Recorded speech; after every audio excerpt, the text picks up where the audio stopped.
Guys, welcome back to my channel. To this video ay gusto kong i-share na bumili ako ng coin hopper and coin sorter kasi nga napansin ko na parami yung hina-harvest natin na coins and medyo nahihirapan na tayo magbilang. Kaya I decided na bumili ng machine para mapabilis yung trabaho natin. Ito yung coin hopper and coin sorter. Bali, susunod ay bibili ako na coin counter. Papakita ko sa inyo and at least may idea kayo kung okay ba o sulit ba bumili na ganito or mag-invest, kasi nga sa akin na part ay bukod sa may piso ay pebendo ako ay meron na rin akong pisonit. Ibig sabihin parami yung kailangan nating i-harvest na coins. So dahil maraming coins, maraming trabaho na gagawin or pahirapan ng magbilang. Parating ang aking order and i-unbox ko siya, tapos papakita ko kung okay ba siya o hindi. Update ko lang kayo. Diba?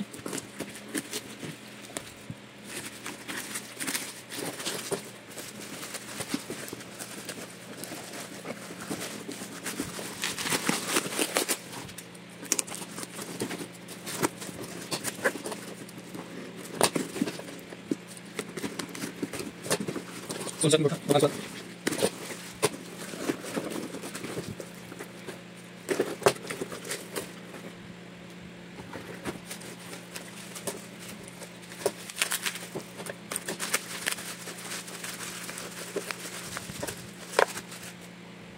Okay, and for dito, so nalagyan ko sa gilid.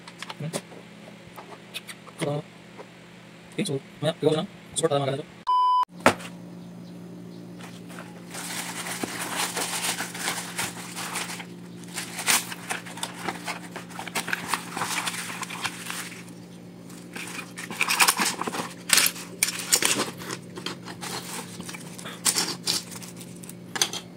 Okay guys, dumating na ang ating order, coin hopper and coin sorter, pero isa lang ang hindi pa dumating, yung coins counter module.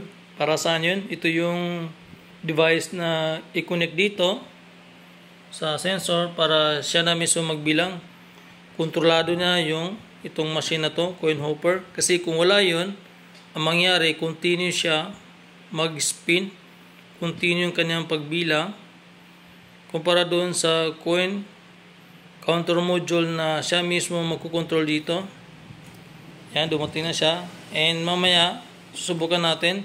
Bali, ang plano ko, kasi wala akong extra na plywood para may dikit ng mas ito. According doon sa video tutorial, ang naisip ko na gumamit na lang ako ng styro. Pero for temporary, ititest ko siya kung gumagana.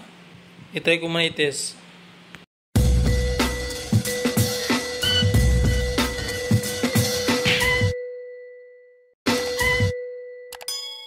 Okay guys, subukan natin gamitin kung gumagana. Bali, temporary lang ito.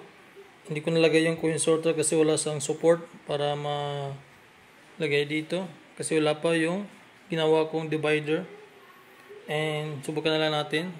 Lagay ko ng coins. Ayan. Bali, yung nabili ko wala sang kasamang screw. Ako pa naglagay ng screw nito. Ayan. Kasi kulang screw ito. Hindi natin may dikit ito. Try natin kung gumagana. Try natin i-turn on. Yan, saksak natin yan. Okay. Malabas natin. Yan.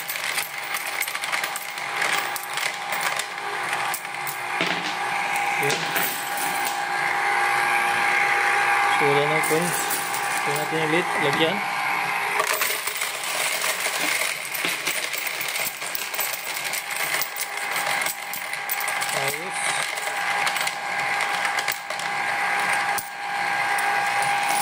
Positive, gumagana.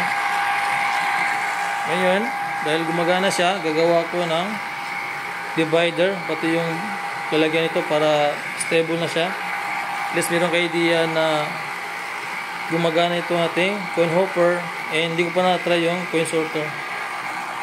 Okay, hanggang ito lang. Thank you for watching.